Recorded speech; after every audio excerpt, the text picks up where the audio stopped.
Hello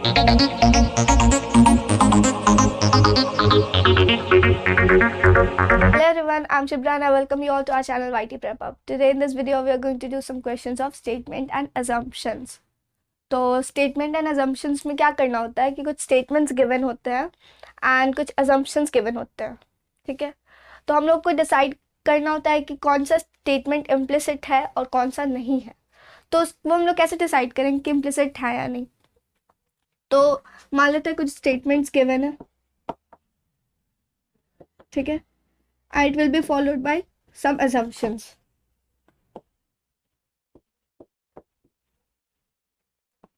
Get it?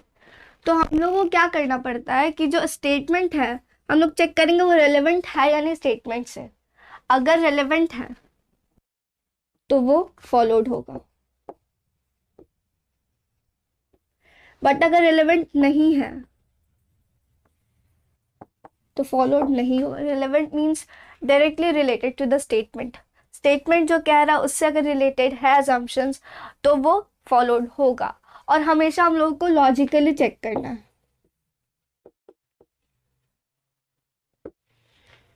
उसके बाद जब भी जो स्टेटमेंट्स गिवन होगा और अगर वो प्रैक्टिकली फॉलोड होगा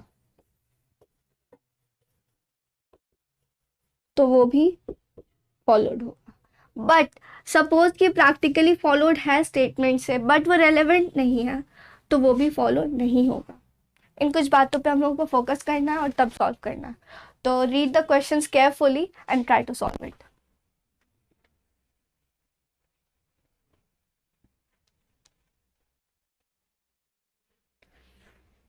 So the first question is, statement is, you are hereby appointed as a programmer with a probation period of 1 year and your performance will be reviewed at the end of the period for confirmation.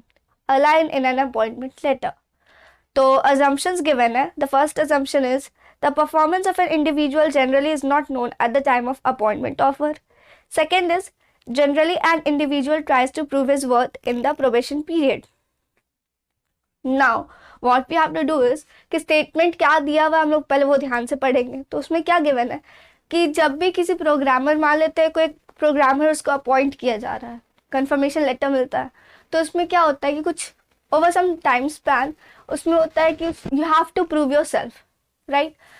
Suppose you get a job and you got some time duration, limited time like 1 year or 2 year and you have to prove yourself at the end of year, ठीक है। तो उसके लिए starting में तो worth पता नहीं होता है कंपनी को कि क्या उसके प्रोग्रामर को जो अपॉइंट कर रहा है उसका क्या कैपेबिलिटीज है या वो कितना वर्थ इट है इस जॉब के लिए, इस पोजीशन के लिए। तो उसको कुछ टाइम ड्यूरेशन गिवन होता है कि हाँ you have to prove yourself at this end of time period. तो the person tries to prove his worth at any cost, right. तो यहाँ पे वही गिवन है assumptions में भी, the performance of an individual generally is not known at the time of appointment offer. It's very correct, it's implicit because जब भी appointment letter मिलता है तो परफॉर्मेंस तो पता नहीं होता है ना। मान लेते हैं मुझे कोई अपॉइंटमेंट लेटर मिलता है और उसमें गिवन है I have to prove myself within a year at the end of the year, ठीक है। तो स्टार्टिंग में तो मेरे कंपनी को नहीं पता होगा कि मेरा परफॉर्मेंस कैसा होने वाला है, बहुत अच्छा, बहुत खराब, या मेरी कैपेबिलिटीज़ क्या क्या है, ये सब तो नहीं पता होता, right. And second is generally an individual tries to prove his worth in the probation period, यानी कि और जब मुझे पता होगा कि मुझे अगर इस कंपनी में जॉब करना है तो I have to prove myself within a year और at the end of year. तो उसके लिए मैं अपना बेस्ट दूंगी कि हाँ अगर मैं अच्छे से वर्क करूंगी, हार्ड वर्क करूंगी तो I stay in this company, right. That means both the assumptions are implicit. Do you get it? क्या होता है कि मान लेते हैं किसी भी पर्सन को, whether मी और यू, कोई भी है जिसको अपॉइंटमेंट लेटर मिलता है, तो क्या कंपनी जो भी अपॉइंटमेंट लेटर दे रही है या हायर कर रही है उसको पता तो नहीं होगा कि आपकी कैपेबिलिटीज़ क्या है या आपकी परफॉर्मेंस क्या होने वाली है अगले नेक्स्ट ईयर्स में। तो उसके लिए पहला पॉइंट यहाँ पे वैलिड हो गया, दैट मीन्स पहला पॉइंट इम्प्लिसिट है।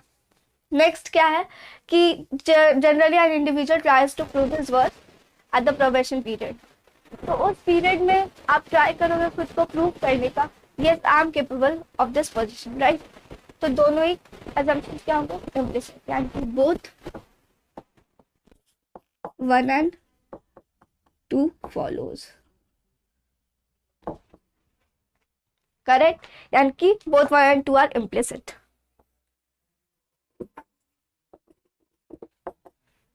Get it? Let's move to the next question. It is desirable to put the child in school at the age of 5 or so. Statement is given. It is desirable to put the child in school at the age of 5 or so. Assumptions are, first is, at the age the child reaches appropriate level of development and ready to learn. Next is, the school do not admit children after 6 years of age. तो यहाँ क्या है, statement given है कि it is desirable to put the child in school at the age of 5 or सो. हम कह रहे हैं कि बच्चों, किसी भी बच्चे को 5 साल या 5 साल से ऊपर के बच्चों को स्कूल में डालना डिजायरेबल है. ठीक है, तो अजम्पशंस गिवन है कि उस एज पे चाइल्ड अप्रोप्रिएट लेवल अचीव कर जाता है अपने लर्निंग डेवलपमेंट के लिए. पहला है. Next is, the school do not admit children after 6 years of age. Admissions का आफ्टर 6 years ऑफ एज ऐसा कहीं स्टेटमेंट में मेंशन नहीं है, तो ये रिलेवेंट नहीं होगा स्टेटमेंट से. अगर हम लोग ध्यान से देखें तो ऐसा कहीं पे जिक्र है क्या कि 6 साल के बच्चे के बाद का एडमिशन मेंशन है कहीं? ऐसा तो नहीं है. बस यहाँ पे कहा जा रहा है it is desirable to put the children school at the age of 5, but admission 6 साल के बाद या 6 साल पे होता है ऐसा कुछ मेंशन नहीं है, इसलिए इम्प्लिसिट नहीं होगा, ये रेलेवेंट नहीं है to the statement. That means second वाला अजम्पशन हमारा इम्प्लिसिट नहीं होगा. Let's move to the first. तो फर्स्ट में क्या, at the age child reaches appropriate level of development and is ready to learn. तो अगर स्टेटमेंट में कह रहा है कि स्कूल में 5 साल के बच्चों को डाल सकते हैं, it means child is mentally prepared to go to the school or to learn something there, right? यानी कि फर्स्ट वाला जो assumption है which is implicit to the statement. Do you get it? अगर किसी को भी कोई भी डाउट आता है, कुछ भी नहीं समझ में आता, you can drop a comment in the comment section. I'll clear it in the doubt session. Clear? तो यहाँ क्या हो जाएगा, only assumption 1 is implicit. Clear? Next question. In order to bring punctuality in our office, we must provide convenience or allowance to our employees in charge of a company, tells personnel manager. Assumptions are, first, convenience allowance will not help in bringing punctuality. Discipline and reward always go hand in hand.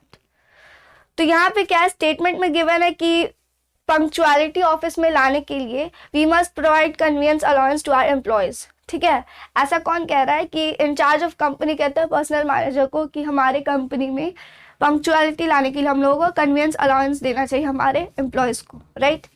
तो assumption है convenience allowance will not help in bringing punctuality. तो यहाँ जो first statement है is against the statement, right? Statement में कह रहा है कि पंक्चुअलिटी आएगी कन्वीनियंस अलाउंस देने से, बट जो अजम्पशन है इसमें ये जस्ट अपोजिट है, उसका अगेंस्ट जा रहा है कि अगर हम लोग कन्वीनियंस अलाउंस देते हैं तो ये हेल्प नहीं करेगा पंक्चुअलिटी लाने में. दैट मीन्स ये तो इम्प्लिसिट नहीं होगा क्योंकि अगेंस्ट द स्टेटमेंट है, हम लोग को रिलेवेंट टू द स्टेटमेंट ढूंढना होता है, राइट? तो फर्स्ट खत्म हो गया, फर्स्ट तो इम्प्लिसिट नहीं है. नेक्स्ट देखते हैं, discipline and reward should always go hand in hand. तो अजम्पशन सेकंड क्या है कि अगर हम लोग को अलाउंस कन्वीनियंस अलाउंस देते हैं हमारे एम्प्लॉय को, तो हाँ ऐसा होगा कि ये पंक्चुअलिटी बढ़ा सकता है. डिसिप्लिन और रिवॉर्ड अगर मिलेगा, suppose a child is set to get some marks और कुछ भी उसको परसेंटेज लाने को, जैसे हमारे घर में लोग कहा जाता है कि ठीक है तुम इतने परसेंटेज लेकर के आओ इस एग्जामिनेशन में, will give you a reward.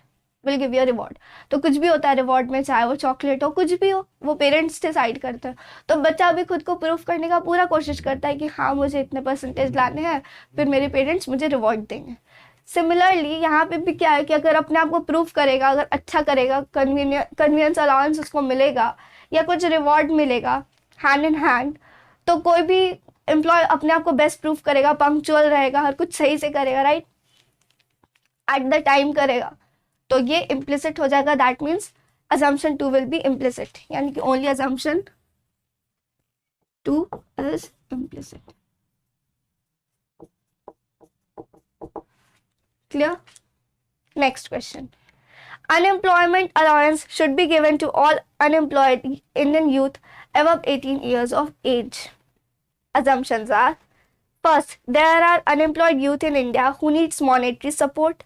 Second, the government has sufficient fund to provide allowance to all unemployed youth. तो यहाँ क्या है, कह रहा है कि अनएम्प्लॉयमेंट अलाउंस मिलना चाहिए किसको, हर वो इंडियन यूथ को जो 18+ है, ठीक है, हर वो अनएम्प्लॉयड इंडियन यूथ को. तो assumptions कह रहा है, first assumption is there are unemployed youth in India who needs monetary support. That means first is directly follows the statement. ठीक है, क्यों, क्योंकि यहाँ पे भी वही कहा जा रहा है कि अनएम्प्लॉयड यूथ जो है इंडिया में वो उनको मॉनेटरी सपोर्ट्स चाहिए, राइट. कोई भी इंडियन यूथ है जो 18+ है बट उसको किसी भी वजह से जॉब नहीं मिल रहा, हो सकता है वो एग्जाम दे रहा हो और अभी रिजल्ट ना निकला हो, वैकेंसीज ना आ रही हो, कुछ भी हो सकता है, और वो अनएम्प्लॉयड है, तो ही और she must need support, monetary support. तो उसे ये डायरेक्टली क्या हो गया, स्टेटमेंट से रेलेवेंट हो गया, यानी कि assumption 1 is implicit. Next assumption is the government has sufficient fund to provide allowance to all unemployed youth. Second statement is does not tell about the government policy or its position, right. ऐसा तो कुछ नहीं कि मतलब government के पास sufficient fund है तो वो प्रोवाइड करेगी, वैसा तो कुछ पॉलिसी नहीं है, वैसा तो कुछ कहा नहीं गया है. स्टेटमेंट तो सजेशन है ना कि कोई भी इंडियन यूथ जो है वो 18+ है, उसको गवर्नमेंट को मॉनेटरी फंड सपोर्ट देनी चाहिए. क्यों, क्योंकि वो किसी भी रीजन से अनएम्प्लॉयड हो सकते हैं, ऐसा ज़रूरी नहीं है कि वो वर्थ इट ना हो, but they need support too, right. तो इसलिए सेकंड फॉलो नहीं होगा, ओनली 1 इज इम्प्लिसिट, यानी कि only assumption 1 is implicit. Clear. Next question. If you trouble me, I'll slap you, a mother warns her child. Statement is, if you trouble me, I will slap you, a mother warns her child. Assumption 1. With the warning, the child may stop troubling her. Second, all children are basically naughty. तो यहाँ क्या है, यह statement given है कि if you trouble me I will slap you, a mother wants a child, her child. तो कोई बच्चा मान लेते हैं वो अपनी मम्मी को परेशान कर रहा है बार बार बार बार, तो उसकी मम्मी एक बार उसको वार्न करती है कि अब एक बार और परेशान करोगे तो मैं तुम्हें थप्पड़ मार दूंगी. तो assumption 1 क्या है कि with the warning the child may stop troubling her. ऐसा होता है कभी हम लोग घर पे अपने मम्मी पापा को परेशान कर रहे हो और हमारे मम्मी पापा डांट देते हैं जोर से कि अब दोबारा करोगे तो थप्पड़ पड़ेगा, तो हम लोग भी डर के मारे दोबारा नहीं करते कि फिर अब थप्पड़ पड़ जाएगा, मम्मी पापा को गुस्सा आ गया. सिमिलरली यहाँ पे भी क्या है कि हो सकता है उस वार्निंग से वो चाइल्ड परेशान करना बंद कर दे. दैट मीन्स ये डायरेक्टली रेलेवेंट है किससे, स्टेटमेंट से. Second is all children are basically naughty. यहाँ पे नेचर का बात हो रहा है चाइल्ड के, ये स्टेटमेंट से रेलेवेंट नहीं है. स्टेटमेंट में कहीं पे भी नेचर का जिक्र नहीं हुआ है. स्टेटमेंट में क्या है कि एक बच्चा है जो अपनी मम्मी को परेशान कर रहा है, तो उसकी मम्मी उसको वार्निंग देती है कि अब एक बार और करोगे तो थप्पड़ मार दूंगी. उसी पे फर्स्ट assumption डायरेक्टली रिलेवेंट है. क्यों, क्योंकि उस वार्निंग से हो सकता है बच्चा परेशान करना बंद कर दे. तो here only assumption 1 follows, is implicit.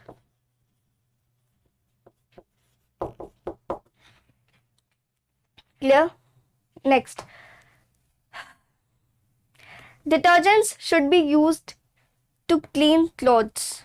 Statement is detergents should be used to clean clothes. Assumptions are detergents from more lather.